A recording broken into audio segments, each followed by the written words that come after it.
Welcome back to another technical deep dive here in the debug zone.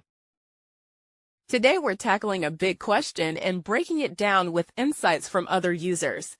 Hopefully this clears up some misconceptions and helps you get the answer you need. So buckle up, stay a little curious, and let's jump right in.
And that's a wrap. I hope you found the answer you were looking for. If you did, take a second to hit that subscribe button. It really helps out. And let me know in the comments which solution worked best for you. See you next time in the debug zone.